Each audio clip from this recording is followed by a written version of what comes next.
The reality of building a successful business is that problems and challenges don't disappear.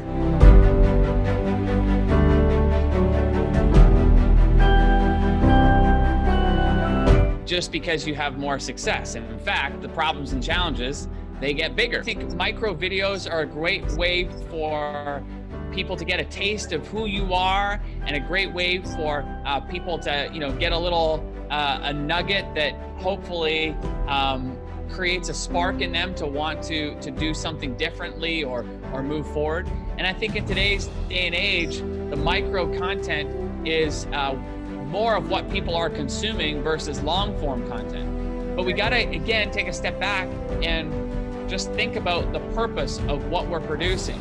And the purpose of micro content is really to cast the net as wide as possible.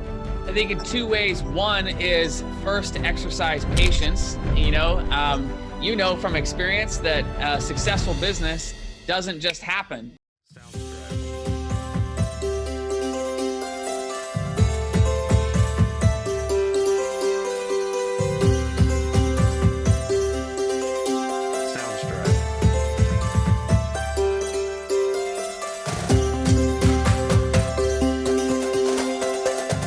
I'll give you a bit of a background on who we are, how we got started, and then we get into the questions with you.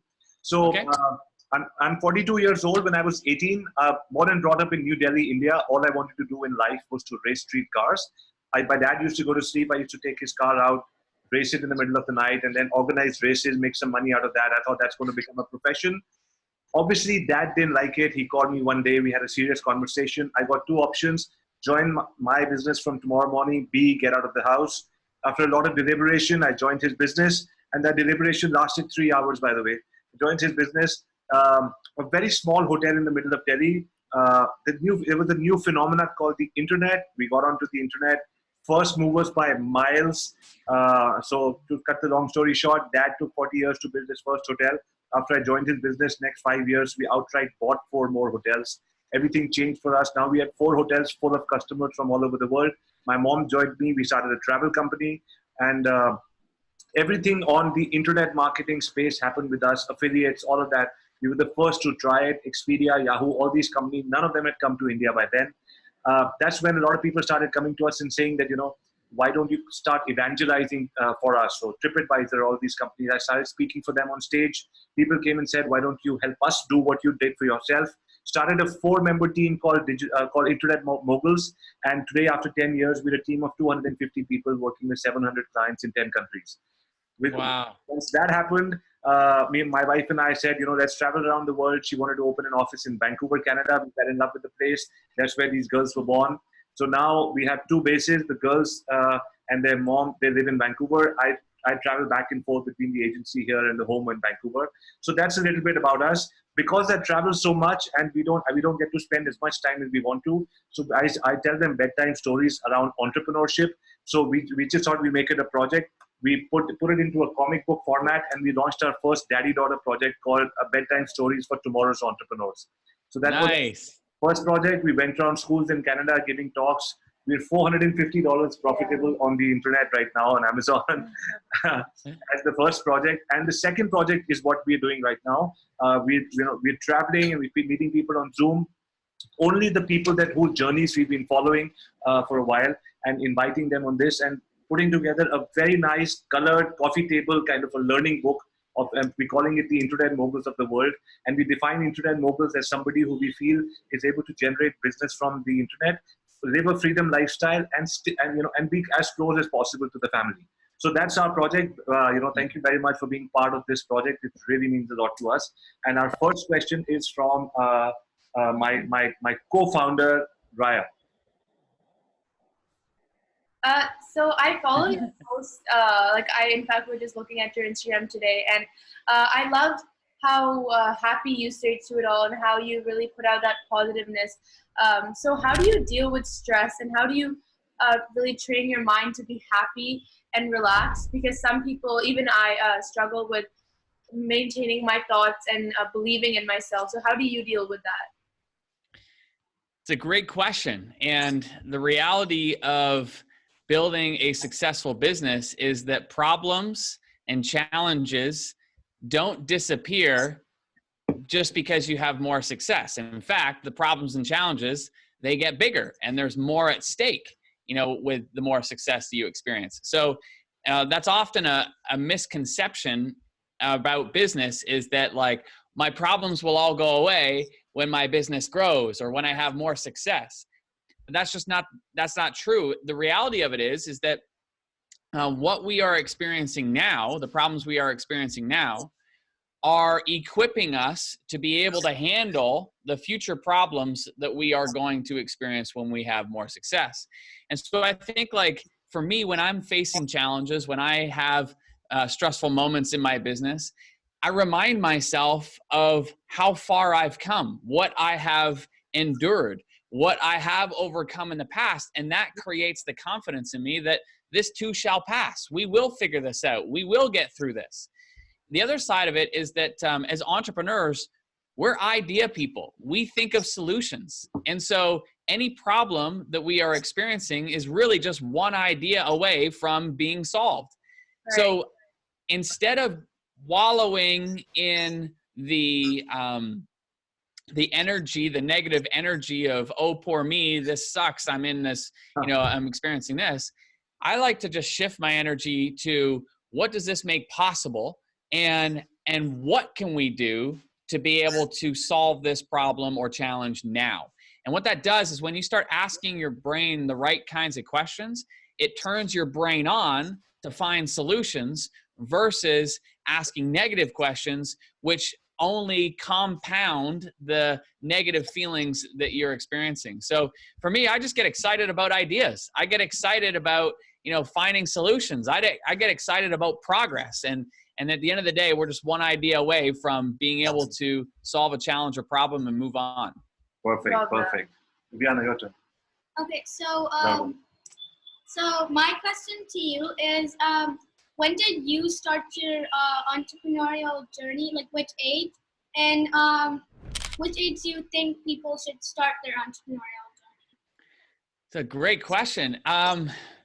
If I trace it back, it was probably around 12 years old when we got the first insight that I was not going to go down a traditional path. Right. And it was a moment when I was around 12 years old, and I realized my parents, they were two very hardworking parents, but yet we weren't the most financially successful.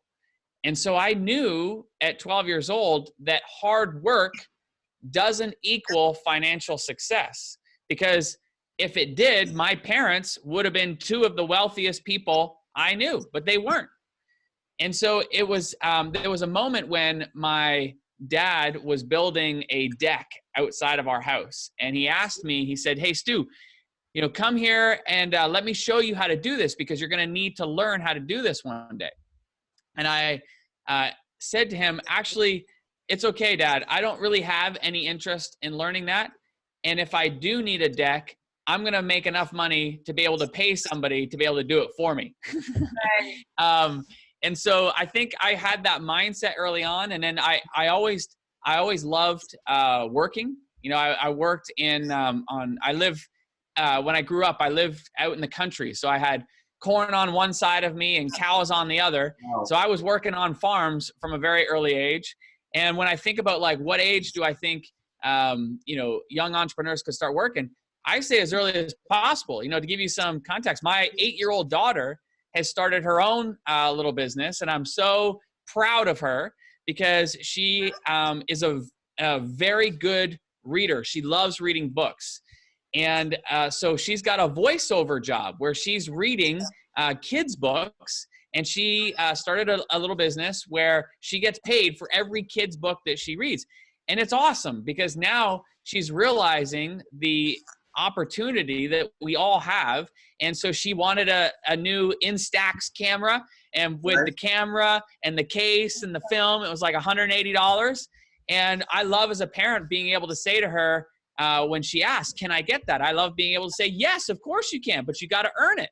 And then for her to realize like, okay, how many books do I need to read and record in order to be able to earn that? And she did, and it was this great moment. And now she wants like an Apple Watch, and I'm like, yes, you can get that, but you know, you got to earn it. So she's like, give me more books. I wanted to, you know, so I love that she's in that mindset now at an early age of like, she can get whatever she wants. She's just got to earn it and create it. And so for me, entrepreneurship starts, you know, the earlier you can start it, the better, because I think it's more about mindset than anything else. That is just brilliant. What's her name, if you don't mind just asking? Marla. Okay, excellent. Yeah. Excellent. My turn. Yeah. So, you know, Stu, a lot of people, including myself, you know, you run agencies and you realize how crazy an agency can be, you know, 250 people and managing and all of that.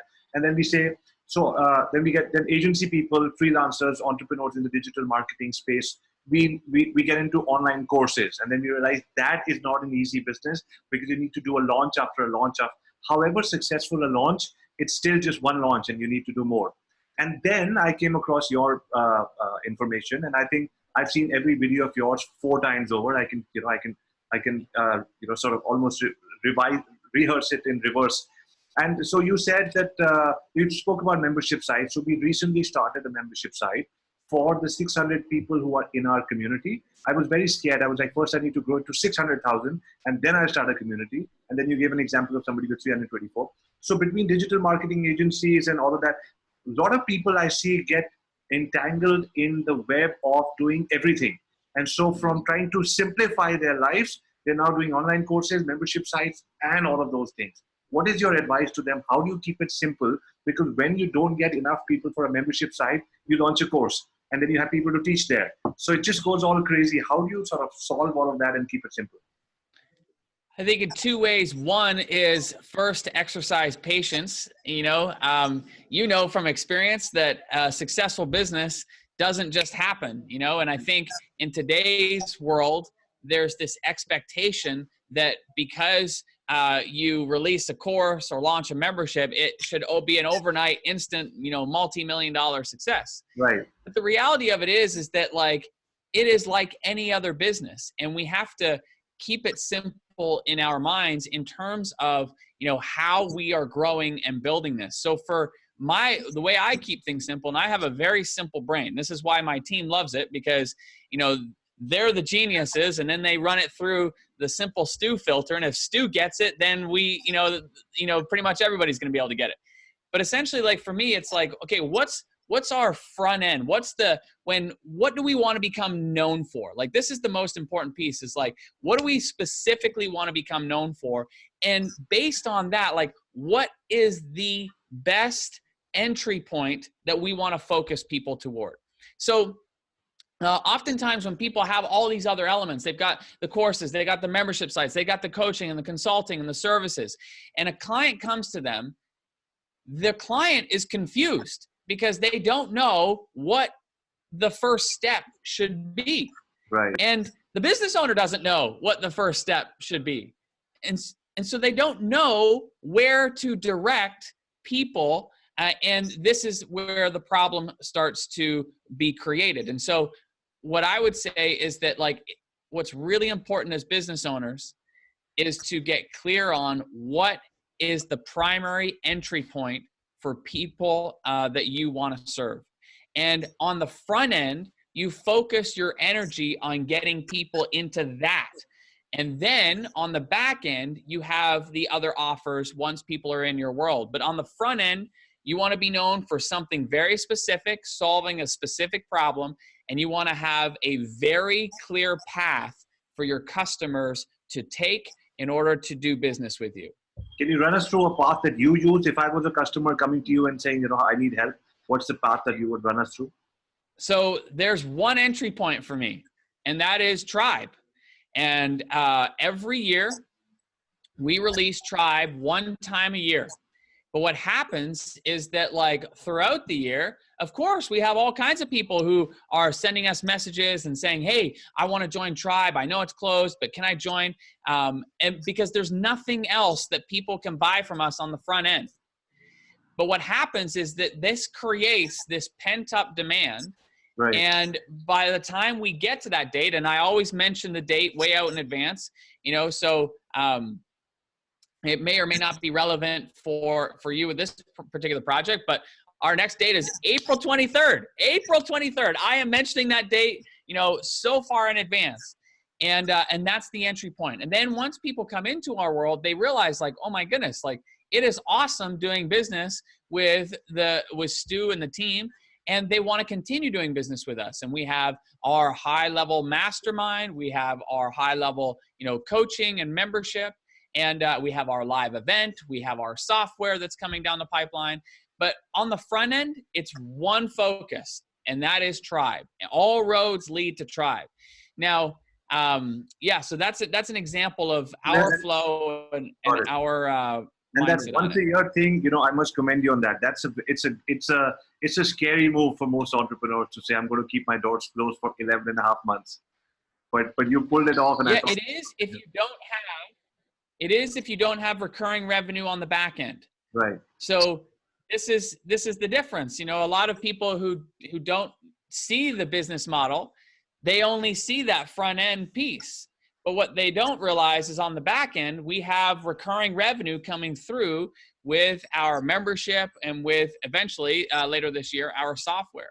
So, you know, for us as a business, we're always looking to add recurring revenue streams. You know, I joke we're like the hair club for men. Not only do we, you know, teach people about membership sites, but we use them too. And so it's very true. Like we every year are looking to add additional recurring revenue streams. And that's what keeps our business safe. That's what keeps it afloat. That's what keeps it healthy. So if a launch doesn't go well, it doesn't matter, doesn't impact us. But what that does is it creates freedom for us to be creative with our launches because our business is not dependent on them. Does that make sense? Yeah, it does. It does. Stu, is there a particular, the first video I saw of yours was when you mentioned that somebody has a membership site talking about corsets somewhere in Europe, you know? Yes, corsets. Yeah, her name's Kathy Hay. Every time I spoke to my mother or my wife, I said that if there can be demand for those kind of things, there can be demand for everything.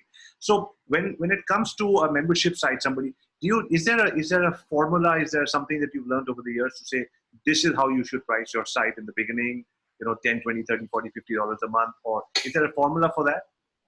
For pricing your membership? That's right. Yeah. So there's two main types of membership sites, or two ways to think about a membership site. There's a front-end membership site and there's a back-end membership site. A front-end membership site is, the purpose of it is to, definitely generate revenue and to bring people into your world and to teach them a lot of new concepts, new ideas, new materials. And generally a front-end membership site is going to be a lower price point in the range of $10 a month up to probably a max of about $100 a month. Right. The goal with a front-end membership site is obviously to get as many people into the membership as possible. So that's a front-end membership. And when you're pricing a membership, you always start lower than where you expect to end up. So if you want your price point to be, let's say for easy math, $50 a month, then I would probably recommend you start at $37 a month and then you raise it over time. Okay.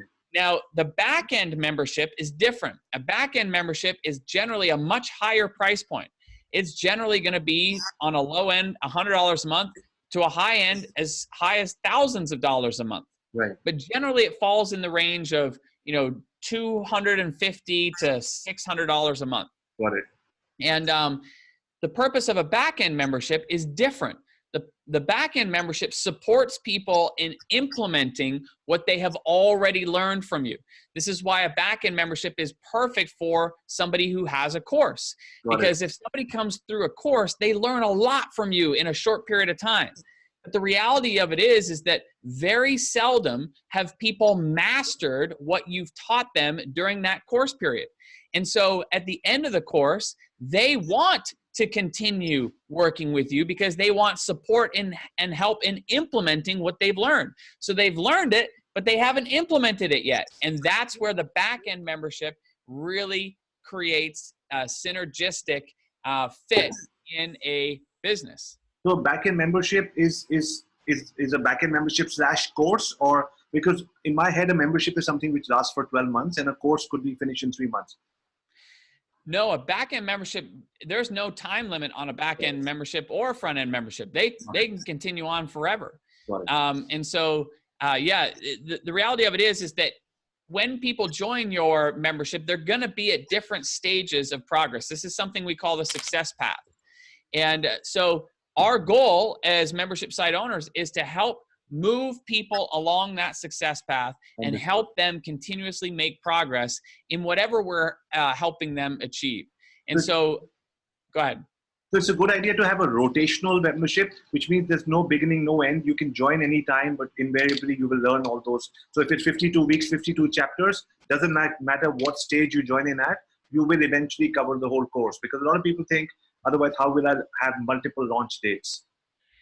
Yeah, there's definitely ways to do that. That's like a drip style membership. But again, the focus of the membership is different based on whether it's a front end membership or back end. What you have proposed there sounds more like a front end membership. But either way, it's less about just teaching them material. It's that material has got to move them through making some kind of progress. And that's where I would encourage the membership site owner to really focus their attention. It's less about giving them a whole bunch of content and more about how do we craft an experience that moves people along that path, that success path, to helping them make progress. Because your business, my business, all of our businesses is dependent on the results that we're able to help people get. Got it. Makes sense. Okay, so my next question is, so personally, I follow like your account as well as Gary Vee, and I love just giving people I love the short videos that he makes, the micro videos. And what is your take on micro videos? Like the type how Gary Vee will give someone little advice, inspiration. What is your take on micro videos? What is my take on micro videos? Yeah. That's right. Yeah, I think it's good. I mean, I think micro videos are a great way for people to get a taste of who you are, and a great way for people to, get a little a nugget that hopefully creates a spark in them to want to do something differently or move forward. And I think in today's day and age, the micro content is more of what people are consuming versus long form content. But we got to, again, take a step back and just think about the purpose of what we're producing. And the purpose of micro content is really to cast the net as wide as possible. And by casting the net wide, we're trying to bring people into our world. And as people come into our world, we go deeper and deeper with the relationships that we form with them. And that depth will not only come from micro content. That depth has to come from content that has more substance. It has to come from, longer form content. It has to come from, lives. It has to come from interaction. It has to come from in-person meetings. But the micro content is a great way to, to initially get people into your world.